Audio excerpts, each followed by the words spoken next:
आखिर वन्यजीव अभ्यारण्य हो या नेशनल पार्क हो या जैव मंडल आरक्षित क्षेत्र हो, इन सब को बनाने की जरूरत क्यों पड़ती है। तोप से गोली कैसा निकलता है, तो धाई धाई धन धन करके गोली निकलता है। ठीक है, तो तोप से गोली धन धन करके निकलता है। तोप से क्या हो गया, तोप से हो गया हमारा तोप चाची, और धन धन से हो गया धनबाद। ठीक है, फिर हम सभी जानते हैं कि पलामू वन्यजीव अभ्यारण्य क्षेत्र के कुछ हिस्से में पलामू टाइगर रिजर्व है। क्या है, तो पलामू टाइगर रिजर्व है। ठीक है, और फिर 1986 में पलामू टाइगर रिजर्व के कुछ हिस्से को नेशनल पार्क के रूप में चिन्हित किया जाता है। वहीं पलामू टाइगर रिजर्व का बफर क्षेत्र की बात करें तो कितना है बफर क्षेत्र, तो इसका बफर क्षेत्र लगभग 715.85 स्क्वायर किलोमीटर है। झारखंड जीके ट्रिक में आपका स्वागत है। आज हम लोग झारखंड जीके से एक बहुत ही इंपॉर्टेंट टॉपिक झारखंड के वन्यजीव अभ्यारण्य, नेशनल पार्क, टाइगर रिजर्व इत्यादि को ट्रिक की सहायता से और मैप की सहायता से पढ़ने वाले हैं। और अक्सर देखा गया है कि यहाँ से जेएसएससी के एग्जामों में एक ना एक प्रश्न पूछा ही जाता है।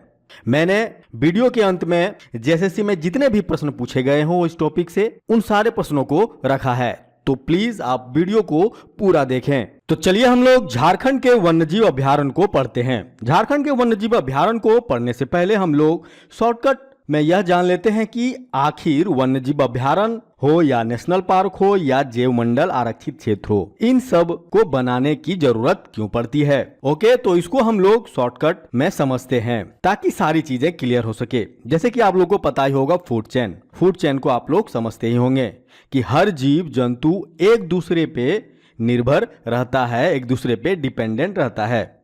कैसे, तो इस लाइन को थोड़ा समझते हैं। जैसे कि सूर्य की रोशनी से पेड़ पौधे प्रकाश संश्लेषण प्रक्रिया द्वारा अपना भोजन बनाते हैं। फिर शाकाहारी जीव जैसे हिरन, रैबिट उन्हीं पेड़ पौधे के पत्ते, फल, वनस्पति खाकर अपना एनर्जी प्राप्त करते हैं। फिर लायन जैसे मांसाहारी जानवर उन्हीं हिरन, रैबिट जैसे जानवरों, जीवों को खाकर एनर्जी प्राप्त करते हैं। क्योंकि लायन मांसाहारी जीव है, ये डायरेक्ट सूर्य या पेड़ पौधे से अपना भोजन नहीं ले सकते, अपना एनर्जी प्राप्त नहीं कर सकते। यहां तक आप लोगों को समझ में आ गया होगा। ठीक है, अब यदि लायन नहीं रहे तो क्या होगा या क्या प्रभाव पड़ेंगे हमारे पर्यावरण में, उसको थोड़ा समझते हैं।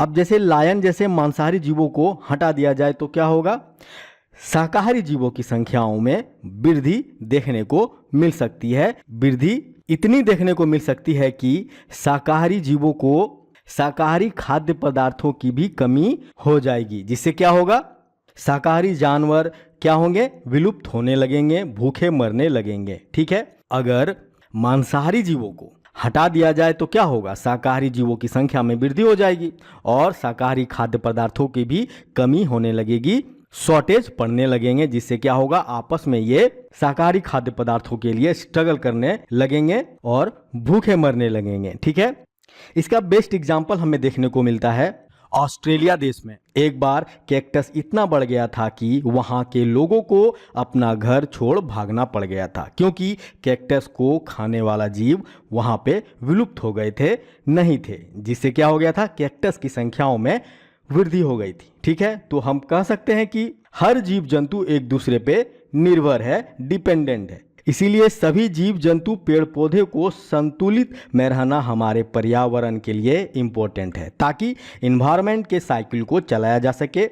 इसीलिए नेशनल पार्क, वन्यजीव अभ्यारण्य, जैव मंडल संरक्षण बनाया जाता है, ताकि इन्वायरमेंट के साइकिल को चलाया जा सके, इकोसिस्टम को अच्छे ढंग से चलाया जा सके, इकोसिस्टम हमारा डिस्टर्ब ना हो। ठीक है, तो अब सवाल यह है कि इन पेड़ पौधे जीव जंतु की सही डेटा को बताने के लिए एक संगठन का होना आवश्यक है, ताकि यह पता लगाया जा सके कि कौन से जीव प्रजाति की संख्याओं में कमी हुई है, कौन से जीव प्रजाति का संरक्षण करना आवश्यक है तथा किस जीव प्रजाति का संरक्षण करने की आवश्यकता नहीं है। तो इन जीव जंतु पेड़ पौधे की सही डेटा को पता लगाया जा सके, इसके लिए सन 1948 में एक इंटरनेशनल ऑर्गेनाइजेशन IUCN का गठन किया गया। इसका फुल फॉर्म पूछा जा सकता है, आप इसका फुल फॉर्म नोट डाउन कर लें, जैसे कि the international union of conservation of nature इसका फुल फॉर्म है। वहीं इसको हिंदी में हम लोग अंतर्राष्ट्रीय प्राकृतिक संरक्षण संघ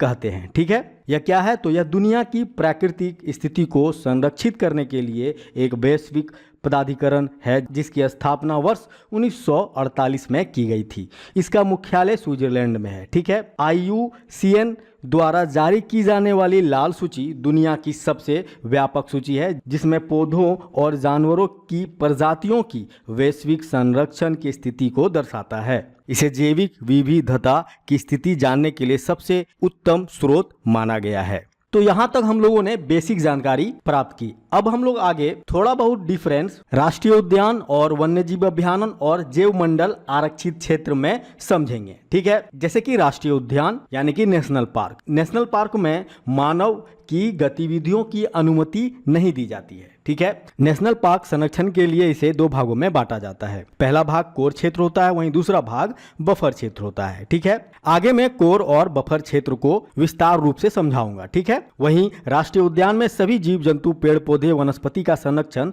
समान रूप से किया जाता है। वही वन्यजीव अभयारण्य की बात करें तो कुछ विषयों पर प्रतिबंध लगाकर वन्यजीव अभयारण्य में मानव गतिविधियों की अनुमति दे दी जाती है। ऐसे कार्य करने की अनुमति दी जाती है जिसमें पर्यावरण का कोई भी नुकसान ना हो। वन्यजीव अभयारण्य को राष्ट्रीय उद्यान, टाइगर रिजर्व इत्यादि भी बनाया जा सकता है या इसमें हो सकता है। ठीक है। वहीं जैव मंडल आरक्षित क्षेत्र की बात करें तो यह राष्ट्रीय उद्यान और वन्यजीव अभयारण्य से काफी बड़ा होता है। जैसे कि राष्ट्रीय उद्यान या वन्यजीव अभयारण्य या एक दो डिस्ट्रिक्ट को कवर करते हैं, वहीं जैव मंडल एक दो स्टेट को भी कवर कर सकते हैं। ठीक है। तो जैव मंडल आरक्षित क्षेत्र जो है यह काफी बड़ा क्षेत्र होता है वन्यजीव अभयारण्य, राष्ट्रीय उद्यान और टाइगर रिजर्व की तुलना में। ठीक है। जैव मंडल आरक्षित क्षेत्र में वन्यजीव अभयारण्य, राष्ट्रीय उद्यान, टाइगर रिजर्व इत्यादि हो सकते हैं। काफी बड़ा क्षेत्र होने के कारण इसके संरक्षण के लिए इसे तीन भागों में बांटा जाता है। पहला भाग कोर क्षेत्र, दूसरा भाग बफर क्षेत्र और तीसरा भाग संक्रमण क्षेत्र। तो चलिए हम लोग कोर क्षेत्र, बफर क्षेत्र और संक्रमण क्षेत्र को थोड़ा बहुत समझते हैं। जैसे कि आप स्क्रीन पे देख पा रहे होंगे, मैंने कोर क्षेत्र, बफर क्षेत्र और संक्रमण क्षेत्र को दर्शा रखा है। ठीक है।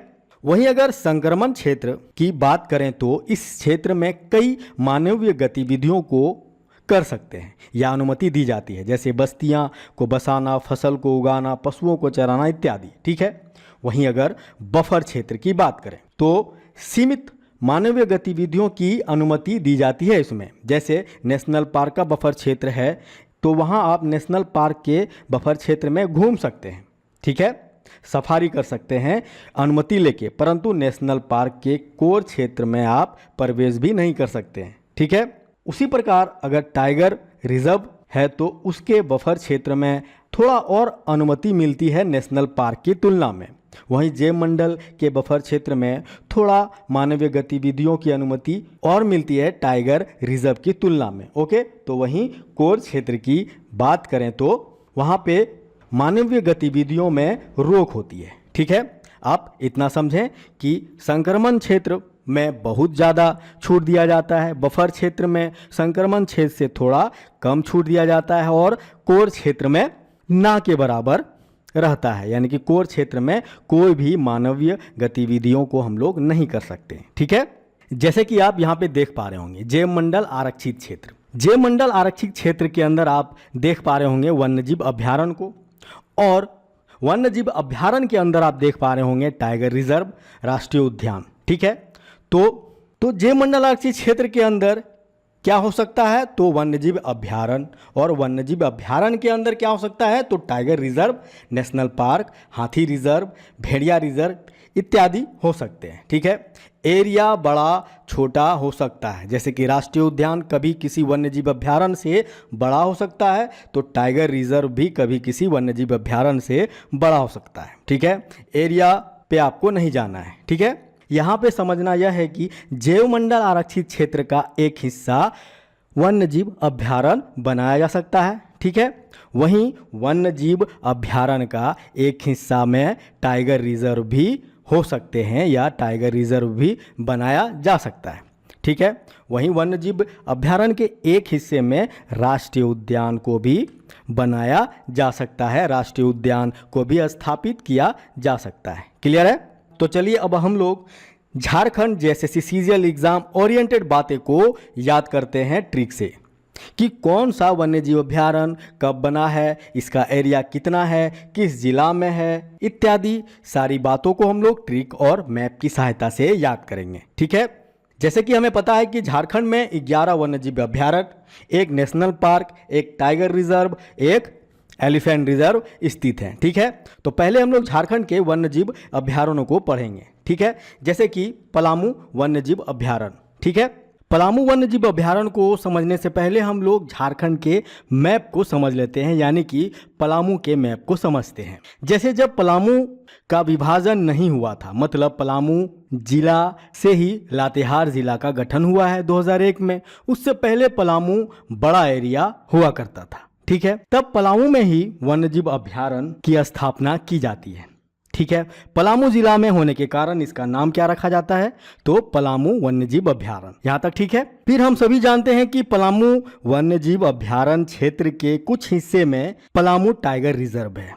क्या है, तो पलामू टाइगर रिजर्व है। ठीक है, और फिर 1986 में पलामू टाइगर रिजर्व के कुछ हिस्से को नेशनल पार्क के रूप में चिन्हित किया जाता है, जिसका नाम बेतला नेशनल पार्क रखा जाता है। ठीक है, अब क्या होता है कि सन 2001 में पलामू जिला का विभाजन कर लातेहार जिला का गठन किया जाता है। अब जो वन्यजीव अभयारण्य सिर्फ पलामू में था, वह अब पलामू के साथ साथ लातेहार में भी हो जाता है। ठीक है, यानी कि पलामू वन्यजीव अभयारण्य का कुछ हिस्सा लातेहार में भी चला जाता है। ठीक है, उसी तरह पलामू टाइगर रिजर्व जो सिर्फ पलामू में था, अब वह सिर्फ लातेहार में रह गया। ठीक है, वैसे पलामू टाइगर रिजर्व लातेहार के साथ साथ गढ़वा जिला को भी छूती है, पर एग्जाम में आपको सिर्फ लातेहार ऑप्शन में मिलेगा। ठीक है, तो यहाँ तक हम लोगों ने समझा कि पलामू टाइगर रिजर्व नाम तो है पर पलामू में नहीं है। यह कहाँ पे है, तो यह लातेहार में है। ठीक है, उसी तरह बेतला नेशनल पार्क हमारा लातेहार के साथ साथ बेतला नेशनल पार्क का कुछ हिस्सा पलामू में भी चला जाता है। ठीक है, कई सारे बुकों में आपको बेतला नेशनल पार्क पलामू में है यह नहीं मिलेगा, परंतु बेतला नेशनल पार्क का 20% हिस्सा पलामू में स्थित है। ठीक है, बुक में आपको लिखा हुआ नहीं मिलेगा, आपको घबराना नहीं है। ठीक है, 20% हिस्सा पलामू में है, वहीं 80% हिस्सा कहाँ पे है, तो लातेहार में है। ठीक है, तो पलामू वन्यजीव अभयारण्य जिला की बात करें तो कौन कौन से जिले में है, तो पलामू और लातेहार। ठीक है, वहीं इसकी स्थापना कब की गई थी, तो 1976 में। देखिए, स्थापना या एरिया से प्रश्न कभी भी जेएसएससी सीजीएल में नहीं पूछे जाते हैं। ठीक है, तो उस पर आपको उतना लोड नहीं लेना है, यदि याद रहे तो अच्छा है और नहीं याद रहे तो भी अच्छा है। ठीक है, तो इसका कुल क्षेत्र लगभग 752.94 स्क्वायर किलोमीटर है। ठीक है, वही यहाँ पे कौन कौन से जानवर पाए जाते हैं, तो यहाँ पे हाथी, सांभर, जंगली सुअर, टाइगर, हिरन और तेंदुआ यहाँ पे पाए जाते हैं। ठीक है, वैसे तो और भी जानवर यहाँ पे पाए जाते हैं, पर मैं यहाँ पे मुख्य जानवरों की बात कर रहा हूँ। क्लियर है। अब अगला वन्यजीव अभयारण्य कौन सा है, तो महुआ डांड़ कहें या महुआ टांड़ कहें। ठीक है, यह वन्यजीव अभयारण्य कहाँ पे है, उसे हम लोग ट्रिक की सहायता से याद करते हैं। जैसे कि इस वन्यजीव अभयारण्य का नाम क्या है, तो महुआ डांड़ कहें या महुआ टांड़। ठीक है, और हम सभी को पता है कि महुआ लत में नहीं होता है, महुआ पेड़ में होता है। ठीक है, तो इससे मिलता जुलता ट्रिक क्या है कि महुआ लत में नहीं होता, महुआ पेड़ में होता है।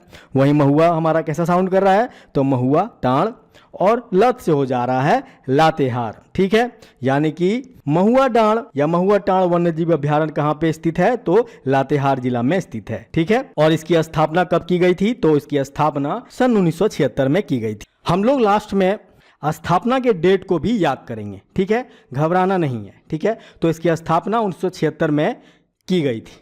वहीं यह अभयारण्य भेड़िया के लिए समर्पित अभयारण्य है। इसे महुआ टांड़ भेड़िया अभयारण्य भी कहा जाता है। यह झारखंड का एकमात्र भेड़िया अभयारण्य है, जिसका क्षेत्रफल आप देख पा रहे होंगे 63.26 स्क्वायर किलोमीटर। ठीक है, तो चलिए आगे बढ़ते हैं हम लोग और देखते हैं दालमा वन्यजीव अभयारण्य। तो चलिए इससे पहले हम लोग ट्रिक की सहायता से याद करते हैं कि यह अभयारण्य कहाँ पर स्थित है। जैसे कि एक लाइन है, पूरा भूमि में खेसारी दाल लगा है। पूरा भूमि में क्या लगा हुआ है, तो खेसारी दाल। वहीं पूरा से क्या हो गया, पूर्वी, और भूमि से हो गया सिंहभूम। वहीं खेसारी हमारा कैसा साउंड कर रहा है, तो खरसावां, और दाल से हो जा रहा है दालमा। ठीक है, तो पूरा से हो गया पूर्वी, भूमि से हो गया सिंहभूम, और खेसारी से हो गया खरसावां, और दाल से हो गया दालमा। यानी कि दालमा वन्यजीव अभ्यारण्य किस जिला में स्थित है, तो पूर्वी सिंहभूम और सरायकेला खरसावां में भी स्थित है। दालमा वन्यजीव अभ्यारण्य का ज़्यादा हिस्सा कहाँ पे है, तो पूर्वी सिंहभूम में है, पर यह सरायकेला खरसावां में भी है, और थोड़ा सा पार्ट टच करता है रांची में भी। ठीक है, वहीं थोड़ा सा पार्ट पश्चिम बंगाल पुरुलिया में भी थोड़ा सा हिस्सा इसका है, उसको हम लोग थोड़ा मैप की सहायता से देखेंगे। पहले यह जान लेते हैं कि इसकी स्थापना कब की गई थी, तो इसकी स्थापना 1976 में की गई थी। ठीक है, वहीं इसका क्षेत्रफल की बात करें तो इसका क्षेत्रफल लगभग 193.22 स्क्वायर किलोमीटर है। ठीक है, तो चलिए थोड़ा सा इसे मैप में देखा जाए। जैसे कि यहाँ पे आप देख पा रहे होंगे पूर्वी सिंहभूम है। ठीक है, और पूर्वी सिंहभूम में ही दालमा वन्यजीव अभ्यारण्य का ज़्यादा हिस्सा है। उसके बाद यह सरायकेला खरसावां होते हुए यह रांची को भी छूती है। ठीक है, और रांची को छूते समय यह पश्चिम बंगाल के पुरुलिया को भी छूती है। ठीक है, जैसे कि आप देख पा रहे होंगे। ठीक है, ज़्यादा हिस्सा कहाँ पे है, तो पूर्वी सिंहभूम में है। वहीं यह सरायकेला खरसावां में भी है, और थोड़ा सा हिस्सा इसका रांची भी टच करता है, और थोड़ा सा हिस्सा इसका पश्चिम बंगाल पुरुलिया में भी टच कर रहा है। ठीक है, परंतु बुक और एग्जाम में आपको ना तो रांची लिखा हुआ मिलेगा और ना ही पश्चिम बंगाल पुरुलिया लिखा हुआ मिलेगा। यहां तक कि सरायकेला खरसावां जिला भी आपको लिखा हुआ नहीं मिल सकता है, तो घबराना नहीं है। ठीक है, आप प्रश्न के स्टेटमेंट के अनुसार आप आंसर करेंगे। ठीक है, तो बेसिकली हम लोग को याद करना है कि दालमा वन्यजीव अभ्यारण्य जो है वह पूर्वी सिंहभूम और सरायकेला खरसावां में स्थित है। क्लियर है, और इसको हम लोगों ने एक ट्रिक की सहायता से याद भी कर लिया कि पूरा भूमि में खेसारी दाल लगा है। पूरा से हो गया पूर्वी और भूमि से हो गया सिंहभूम, एक जैसा साउंड आ रहा है। खेसारी से हो गया खरसावां और दाल से हो गया दालमा, यानी कि दालमा वन्यजीव अभ्यारण्य जो है वह पूर्वी सिंहभूम और सरायकेला खरसावां में है। ठीक है, तो चलिए आगे बढ़ते हैं हम लोग और देखते हैं झारखंड के अगले वन्यजीव अभ्यारण्य गौतम बुद्ध वन्यजीव अभ्यारण्य को। जैसे कि आप लोग अखबार टीवी में न्यूज़ सुनते ही रहते होंगे कि गौतम बुद्ध की मूर्ति यहाँ से कोड़ के निकाला गया। गौतम बुद्ध की मूर्ति झारखंड के इस जिले से कोड़ के निकाला गया। ठीक है, तो गौतम बुद्ध की मूर्ति कैसे निकाला जा रहा है, तो कोड़ के निकाला जा रहा है। ठीक है, तो गौतम बुद्ध से क्या हो गया हमारा गौतम बुद्ध वन्यजीव अभ्यारण्य, और कोड हमारा कैसा साउंड कर रहा है, तो कोडरमा। यानी कि गौतम बुद्ध वन्यजीव अभ्यारण्य कहाँ पे है, तो यह झारखंड के कोडरमा जिला में है। ठीक है, वहीं यह बिहार के गया जिला में भी है। ठीक है, बिहार के गया जिला में गौतम बुद्ध वन्यजीव अभ्यारण्य का सबसे बड़ा हिस्सा स्थित है। झारखंड के कोडरमा जिला में बस थोड़ा सा ही हिस्सा गौतम बुद्ध वन्यजीव अभ्यारण्य का है। ठीक है, इसे भी आप माइंड में रखें। वहीं गौतम बुद्ध वन्यजीव अभ्यारण्य का स्थापना कब किया गया था, तो 1976 में। ठीक है, वहीं गौतम बुद्ध वन्यजीव अभ्यारण्य का टोटल एरिया का बात करें तो टोटल एरिया कितना है इसका, तो 121.14 स्क्वायर किलोमीटर। 121.14 square kilometre. ठीक है, तो चलिए अब आगे बढ़ते हैं हम लोग और देखते हैं झारखंड के अगले वन्यजीव अभ्यारण्य को। जैसे कि अगला वन्यजीव अभ्यारण्य कौन सा है, तो हजारीबाग वन्यजीव अभ्यारण्य।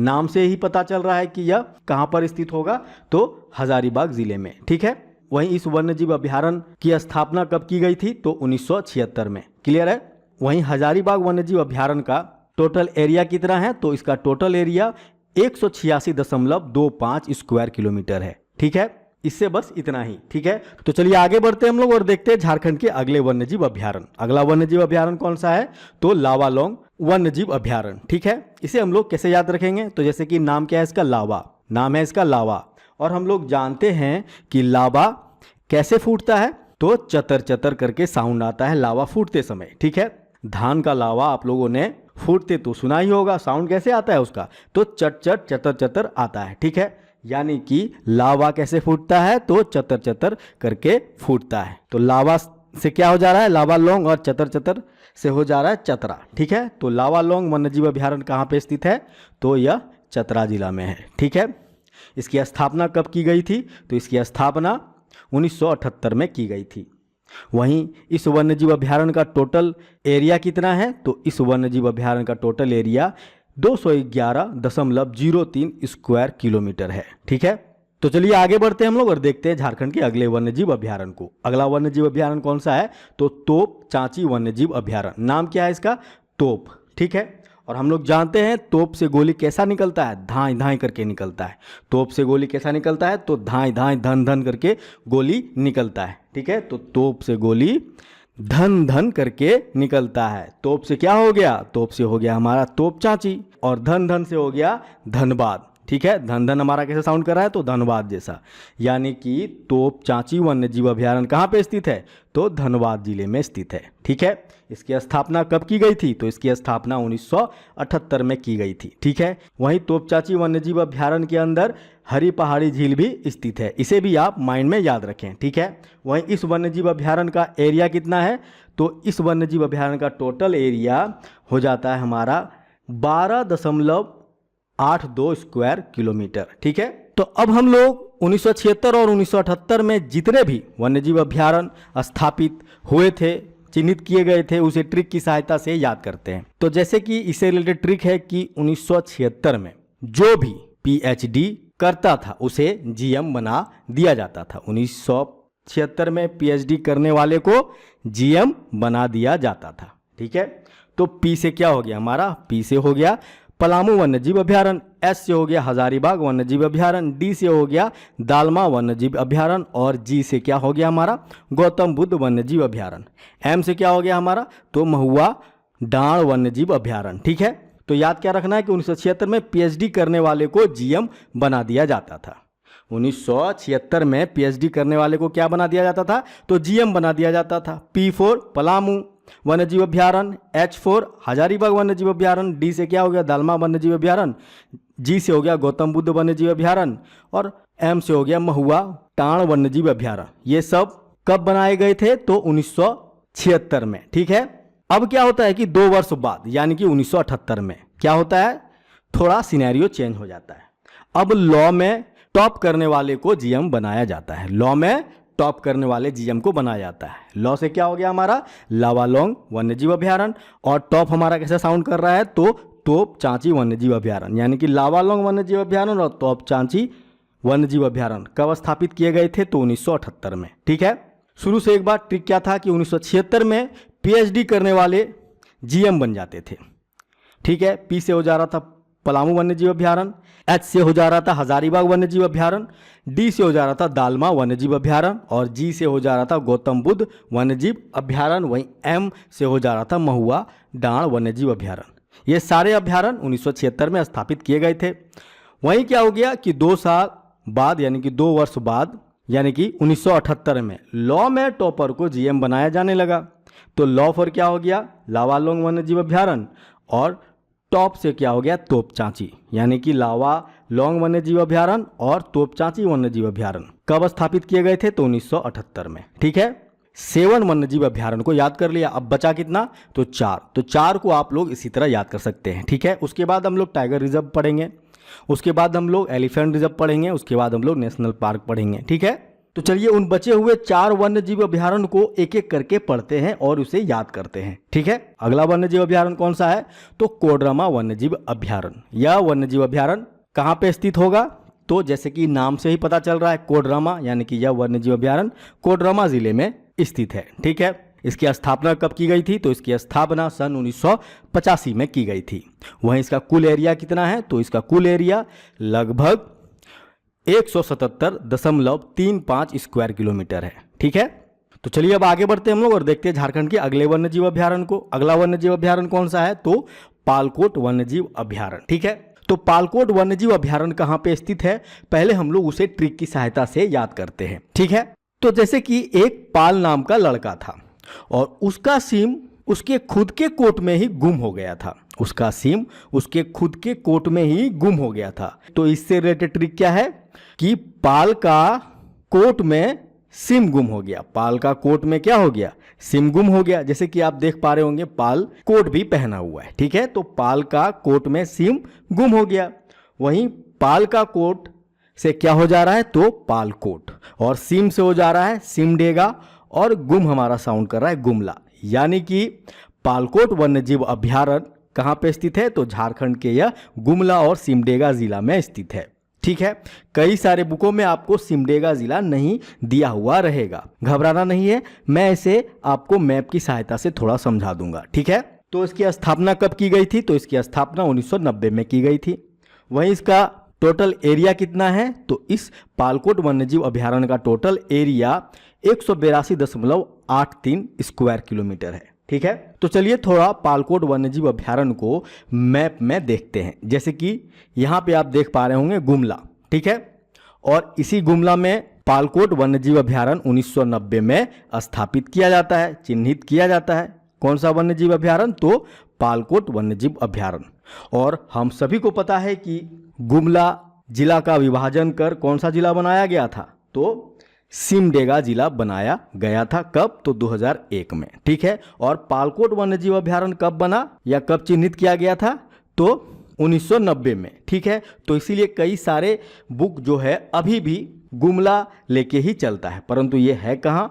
तो यह गुमला के साथ साथ यह थोड़ा सा हिस्सा सिमडेगा में भी स्थित है, जैसे कि आप देख पा रहे हैं। ठीक है, तो पालकोट वन्यजीव अभयारण्य का अधिकतर हिस्सा गुमला में है, परंतु थोड़ा सा हिस्सा इसका सिमडेगा में भी स्थित है। ठीक है, तो हमने इसे आसानी से याद कर लिया कि पालकोट वन्यजीव अभयारण्य कहाँ पे स्थित है? तो यह झारखंड के गुमला और सिमडेगा जिला में स्थित है। याद कैसे किया हम लोगों ने? तो पाल का कोट में ही सिम गुम हो गया था। पाल का क्या हुआ था? कोट में ही सिम गुम हो गया था। पाल का कोट से क्या हो गया? पालकोट, और सिम से हो गया सिमडेगा, और गुम से हो गया गुमला। ठीक है, तो पालकोट वन्यजीव अभयारण्य कहाँ पे है? तो सिमडेगा और गुमला में। इसकी स्थापना कब की गई थी? तो 1990 में। इसका कुल एरिया कितना है? तो 182.83 स्क्वायर किलोमीटर। ठीक है, तो चलिए आगे बढ़ते हैं हम लोग और देखते हैं झारखंड के अगले वन्यजीव अभयारण्य। अगला वन्यजीव अभयारण्य कौन सा है? तो पारसनाथ वन्यजीव अभयारण्य। ठीक है, तो सभी को पता है कि पारसनाथ कहाँ पे है? तो यह गिरिडीह जिला में स्थित है, यानी कि पारसनाथ वन्यजीव अभयारण्य कहाँ पे है? तो गिरिडीह जिला में है। ठीक है, इसे याद करने में कोई दिक्कत तो नहीं होनी चाहिए। ठीक है, वहीं इसकी स्थापना कब की गई थी? तो इसकी स्थापना 1984 में की गई थी। क्लियर है? वहीं इसका कुल एरिया कितना है? तो इसका कुल एरिया लगभग 49.33 स्क्वायर किलोमीटर है। ठीक है, तो चलिए आगे बढ़ते हैं हम लोग और देखते हैं झारखंड के अगले वन्यजीव अभयारण्य। अगला वन्यजीव अभयारण्य कौन सा है? तो उधवा पक्षी, या उसे ही हम लोग उधवा झील वन्यजीव अभयारण्य के नाम से भी जानते हैं। ठीक है, यहाँ पे देखिए क्या नाम है? तो उधवा, और धवा हमारा कैसा साउंड कर रहा है? तो धुआं के जैसा। धवा हमारा कैसा साउंड कर रहा है? तो धुआं के जैसा। ठीक है, तो गांजा पीने से क्या उड़ता है? धुआं उड़ता है। यह गांजा साहेब पिए या कोई भी पिए, उड़ेगा तो धुआं ही। ठीक है, तो इससे रिलेटेड ट्रिक क्या है कि गांजा कोई भी पिए, साहेब गांजा पिए या कोई भी, उड़ेगा तो धुआं ही, उड़ेगा धुआं ही। साहेब गांजा से क्या हो गया? साहेबगंज, और वहीं उड़ेगा धुआं से हो गया उधवा। उड़ेगा धुआं से क्या हो गया? उधवा। ठीक है, तो उधवा पक्षी वन्यजीव अभयारण्य कहाँ पे स्थित है? तो यह झारखंड के साहिबगंज जिला में स्थित है। ठीक है, इसकी स्थापना कब की गई थी? तो इसकी स्थापना 1991 में की गई थी। ठीक है, वहीं इस वन्यजीव अभयारण्य में कौन सा झील स्थित है? तो एक बरहेल झील और एक पतोड़ा, या उसे ही पितोड़ा झील कहते हैं। ठीक है, तो दो झील यहाँ पे स्थित है, बरहेल झील और पितोड़ा झील। ठीक है, वहीं इस वन्यजीव अभयारण्य का कुल एरिया कितना है? तो इस वन्यजीव अभयारण्य का कुल एरिया लगभग 5.65 स्क्वायर किलोमीटर है। ठीक है, और इस पक्षी वन्यजीव अभयारण्य में मुख्यतः कौन कौन सी पक्षी है? तो इसमें प्रेटिन कॉल नामक पक्षी है, वहीं इसमें इग्रेट नामक पक्षी है, वहीं इसमें वेगेट नामक पक्षी पाया जाता है, वहीं इसमें प्लोवर नामक पक्षी पाया जाता है, तो वहीं इस पक्षी वन्यजीव अभयारण्य में सारस नामक पक्षी भी पाया जाता है। वैसे इस पक्षी वन्यजीव अभयारण्य में कई और पक्षियां भी आती है विदेशों से भी। ठीक है, और कई और पक्षियां भी यहाँ पे पाया जाता है, परंतु मैंने कुछ प्रमुख पक्षियों के नाम आपको बताया है। ठीक है, तो यहाँ पे वन्यजीव अभयारण्य समाप्त होता है। आगे हम लोग झारखंड के इकलौते टाइगर रिजर्व को पढ़ेंगे। ठीक है, जैसे कि पलामू टाइगर रिजर्व, यह कहाँ पे स्थित है? तो यह लातेहार में स्थित है। कहाँ पे? तो यह लातेहार में स्थित है। जैसे कि मैंने आपको इससे पहले भी बता रखा है कि यह लातेहार के साथ साथ गढ़वा जिला में भी थोड़ा बहुत हिस्सा इसका जाता है, परंतु एग्जाम में आपको लातेहार ही ऑप्शन दिया रहेगा, इसीलिए आप लातेहार ही याद रखें। अगर एग्जाम में ऐसा पूछा जाए तो आप गढ़वा टिक कर सकते हैं यदि लातेहार नहीं रहे तो, ठीक है। और यदि आप इसे बुक से मिलाएंगे तो लातेहार जिला ही सारा बुक मेंशन किया हुआ है, ठीक है। तो पलामू टाइगर रिजर्व कहाँ पे स्थित है, तो लातेहार में, और थोड़ा बहुत हिस्सा इसका गढ़वा में भी जाता है, ठीक है। वहीं इसकी स्थापना की बात करें तो प्रोजेक्ट टाइगर 1973 लाकर इसकी स्थापना सन 1973-74 में कर दी गई थी, ठीक है। अगर एग्जाम में दोनों डेट रहे 73-74 तो आप 73 को टिक मारेंगे, ठीक है। वैसे एग्जाम में आपको दोनों डेट नहीं दिया रहेगा। वहीं इसकी टोटल एरिया की बात करें तो इसका टोटल एरिया लगभग 1129.93 स्क्वायर किलोमीटर है, ठीक है, यानी कि लगभग 1130 स्क्वायर किलोमीटर। वहीं पलामू टाइगर रिजर्व में पाए जाने वाले मुख्य जानवर कौन कौन से हैं, तो सांभर, हाथी, गोर, जंगली सुअर, टाइगर, तेंदुआ इत्यादि जैसे जानवर यहाँ पे पाए जाते हैं।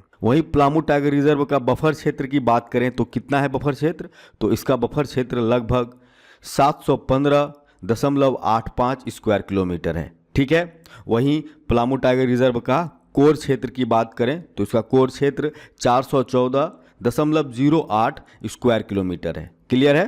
तो यहाँ पे हम लोगों ने पलामू टाइगर रिजर्व को अच्छी तरह से समझा। अब चलिए आगे बढ़ते हैं हम लोग और देखते हैं झारखंड के इकलौते नेशनल पार्क को। क्या नाम है नेशनल पार्क का, तो बेतला नेशनल पार्क, ठीक है। तो सबसे पहले हम लोग बेतला का फुल फॉर्म जान लेते हैं, ठीक है, जो कि बहुत ही इंपॉर्टेंट हो जाता है एग्जाम के लिए। यहाँ से प्रश्न क्या बन सकते हैं कि बेतला में T4 क्या होता है, ऐसा भी पूछा जा सकता है, ठीक है। तो इसीलिए हम लोग पहले बेतला के फुल फॉर्म को जान लेते हैं, जो कि होता है B फॉर क्या, तो B for bison, E for elephant और T for tiger, L for leopard और A फॉर एक्सिस, ठीक है। देखिए बेतला नेशनल पार्क लातेहार के साथ साथ यह पलामू में भी कुछ हिस्सा पाया जाता है। आपको बुक में सिर्फ और सिर्फ लातेहार जिला लिखा हुआ मिलेगा, ठीक है, पर ऐसा नहीं है। लातेहार में इस पार्क का 80% से 85% हिस्सा है, पर पलामू में भी 20 से 15% हिस्सा पाया जाता है, ठीक है। और मैंने आपको बता रखा है कि tiger reserve, Betla national park किस प्रकार इन सब की स्थापना की गई थी और कहाँ से की गई थी, मैप के द्वारा भी मैंने आपको समझा रखा है, ठीक है। तो बेतला नेशनल पार्क कहाँ पे है, तो लातेहार और पलामू में, ठीक है। स्थापना की बात करें तो यह 1986 में किया गया था, ठीक है। मैंने स्थापना के बारे में भी बता रखा है आपको पहले ही कि किस प्रकार पलामू टाइगर रिजर्व के कुछ क्षेत्र को बेतला नेशनल पार्क के रूप में चिन्हित किया गया था। कब, तो 1986 में, ठीक है। वहीं बेतला नेशनल पार्क का टोटल एरिया कितना है, तो 226.33 स्क्वायर किलोमीटर, ठीक है। एक यहाँ पे इंपॉर्टेंट पॉइंट्स यह है कि इसी जगह 1932 में विश्व में पहली बार बाघों की गणना शुरू हुआ था, ठीक है। तो ये भी पॉइंट आपको याद रखना है। वहीं बेतला नेशनल पार्क उत्तरी कोयल नदी के किनारे बसा हुआ है, ठीक है। तो ये सारे पॉइंट्स आप बेतला नेशनल पार्क से रिलेटेड याद रख सकते हैं, एग्जाम में पूछे भी जा सकते हैं, ठीक है। तो चलिए आगे बढ़ते हैं हम लोग और देखते हैं झारखंड के इकलौते एलिफेंट रिजर्व, जिसका नाम क्या है, सिंहभूम गज आरक्ष्य, जिसे हम लोग इंग्लिश में एलिफेंट रिजर्व भी कहते हैं, ठीक है। तो 1932 में एलिफेंट प्रोजेक्ट चलाकर या लाकर 26 सितंबर 2001 को देश का प्रथम एलिफेंट रिजर्व बनाया गया, ठीक है। यह कहाँ पे स्थित है, तो यह पूर्वी सिंहभूम, पश्चिमी सिंहभूम और सरायकला खरसावां में स्थित है, ठीक है। इसकी कुल क्षेत्र की बात करें तो इसका कुल क्षेत्र लगभग 4530 स्क्वायर किलोमीटर है, ठीक है। इस एलिफेंट रिजर्व के अंदर ही दालमा वन्यजीव अभ्यारण्य आता है, या कह सकते हैं कि दालमा वन्यजीव अभ्यारण्य के कुछ क्षेत्र को एलिफेंट रिजर्व के रूप में चिन्हित किया गया है, ठीक है। एलिफेंट रिजर्व का एरिया काफ़ी बड़ा है। इसका क्षेत्रफल कितना है, तो लगभग 4530 स्क्वायर किलोमीटर, ठीक है। दालमा वन्यजीव अभ्यारण्य के कुछ क्षेत्र लेके दालमा वन्यजीव अभ्यारण्य से बड़ा सिंहभूम एलिफेंट रिजर्व बनाया गया, ठीक है। इसे भी आपको याद रखना है। एरिया में काफ़ी बड़ा होने के कारण यह एक से कई जिला को टच करते हैं। तो यह पूर्वी सिंहभूम, पश्चिमी सिंहभूम, सरायकला खरसावां में स्थित है, ठीक है। तो यह 3 जिला को टच करता है, यानी कि यह 3 जिला में स्थित है। यह झारखंड का इकलौता हाथी यानी कि गज आरक्ष्य है, ठीक है। तो यहाँ पे यह सेशन समाप्त होता है। अब आगे हम लोग इस टॉपिक से रिलेटेड विगत वर्षों में जेएसएससी के एग्जामों में पूछे गए सवालों को देखेंगे और ट्रिक की सहायता से करने की कोशिश भी करेंगे। ठीक है, तो वहीं इस टॉपिक से पहला प्रश्न है कि तोप चांची वन्यजीव अभ्यारण्य झारखंड के किस जिले में स्थित है।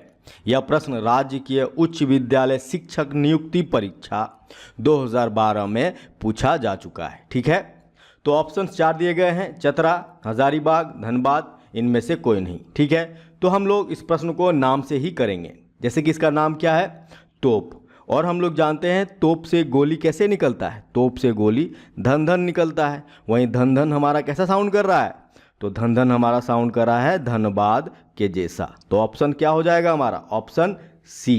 तोप चांची वन्यजीव अभ्यारण्य कहाँ पे स्थित है, तो धनबाद में। ठीक है, वहीं अगला प्रश्न है, लावा लौंग वन्यजीव अभ्यारण्य झारखंड के किस जिले में स्थित है। तो ऑप्शन 4 दिए गए हैं, चतरा, रामगढ़, धनबाद, या इनमें से कोई नहीं। तो इस प्रश्न को भी हम लोग इसके नाम से ही हल करेंगे। जैसे कि इसका नाम क्या है, तो इसका नाम है लावा। ठीक है, और हम लोग सभी जानते हैं लावा धान का हो या किसी चीज़ का, फूटते समय कैसा साउंड आता है, तो चतर चतर साउंड आता है। कैसा साउंड आता है, तो चतर चतर साउंड आता है, आपने सुना ही होगा। ठीक है, तो चतर चतर कैसा साउंड कर रहा है, तो चतर चतर हमारा साउंड कर रहा है चतरा के जैसा। ठीक है, तो लावा लौंग वन्यजीव अभ्यारण्य कहाँ पे स्थित है, तो ऑप्शन ए, चतरा जिले में। ठीक है, वहीं आगे बढ़ते हम लोग और देखते हैं अगले प्रश्न को। अगला प्रश्न है, झारखंड में कितने टाइगर रिजर्व हैं। और यह प्रश्न जेएसएससी कक्षपाल मुख्य परीक्षा 2016 में पूछा गया है, पूछा जा चुका है। ठीक है, ऑप्शन 4 दिए गए हैं, 0, 1, 2, 3। तो मैंने आपको क्या बताया कि झारखंड में इकलौता टाइगर रिजर्व है पलामू टाइगर रिजर्व। तो ऑप्शन क्या हो जाएगा हमारा, यहाँ पे उत्तर हो जाएगा हमारा ऑप्शन ए, 1। ठीक है, वहीं अगला प्रश्न है, निम्न में से कौन सा वन्यजीव अभ्यारण्य झारखंड में स्थित है। ऑप्शंस 4 दिए गए हैं, हजारीबाग वन्यजीव अभ्यारण्य, कोलेर वन्यजीव अभ्यारण्य, कमलांग वन्यजीव अभ्यारण्य, सोनई रुपई वन्यजीव अभ्यारण्य। तो इस प्रश्न का आंसर आप आसानी से कर पा रहे होंगे क्योंकि यहाँ पे लिखा है हजारीबाग। ठीक है, तो निम्न में से कौन सा वन्यजीव अभ्यारण्य झारखंड में स्थित है, तो हजारीबाग वन्यजीव अभ्यारण्य। ठीक है, और यह प्रश्न भी जेएसएससी कक्षपाल के पीटी परीक्षा 2016 में पूछा गया है। तो आप समझ सकते हैं कि प्रश्न यहाँ से रिपीट भी होते हैं। ठीक है, तो कितना इंपॉर्टेंट टॉपिक है आप उसका अंदाजा लगा सकते हैं। ठीक है, तो वहीं इस प्रश्न का आंसर क्या था, तो हजारीबाग वन्यजीव अभ्यारण्य। तो वहीं अगला प्रश्न है, बेतला नेशनल पार्क झारखंड के किस जिले में स्थित है। यह प्रश्न झारखंड संयुक्त पुलिस अवर निरीक्षक प्रतियोगिता प्रारंभिक परीक्षा 2017 में पूछा जा चुका है। ठीक है, तो ऑप्शन 4 दिए गए हैं, बोकारो, लातेहार, जमशेदपुर, पलामू। ठीक है, तो इस प्रश्न का आंसर क्या हो जाएगा, ऑप्शन बी, लातेहार। ठीक है, वहीं अगला प्रश्न है, दलमा या दालमा वन्यजीव अभ्यारण्य का किस वर्ष उद्घाटन हुआ। ऑप्शंस 4 दिए गए हैं, 1985, 1987, 1975 और 2000। ठीक है, और हम लोगों ने यहाँ पे क्या पढ़ रखा है कि दलमा वन्यजीव अभ्यारण्य की स्थापना कब हुई थी, तो 1976 में। ठीक है, और यहाँ ऑप्शन में क्या दे रखा है, तो 1975। और यह प्रश्न झारखंड संयुक्त पुलिस अवर निरीक्षक प्रतियोगिता के पीटी में पूछा जा चुका है। कब, तो 2017 में। ठीक है, तो जेएसएससी में आपको पता ही होगा कि विवाद भरा प्रश्न पूछा ही जाता है। ठीक है, इसकी स्थापना कब हुई थी, तो 1976 में, लेकिन ऑप्शन यहाँ पे दिया हुआ है 1975। तो हमको नियरेस्ट ऑप्शन में जाना है। ठीक है, तो इस प्रश्न का आंसर क्या हो जाना चाहिए था इस ऑप्शन के अनुसार, तो ऑप्शन सी, 1975। लेकिन एक्चुअल आंसर क्या है इसका, तो 1976। ठीक है, तो चलिए आगे बढ़ते हैं हम लोग और देखते हैं अगले प्रश्न को। अगला प्रश्न है, महुआ डांड या महुआ टांड वन्यजीव अभ्यारण्य झारखंड के किस जिले में स्थित है। ठीक है, और हम लोगों ने इससे रिलेटेड ट्रिक क्या रखा था कि महुआ जो होता है वह लत में तो नहीं फरता है, कहाँ फरता है, वह पेड़ में फरता है। और लत हमारा साउंड कैसा कर रहा था, तो लत हमारा साउंड कर रहा था लातेहार जैसा।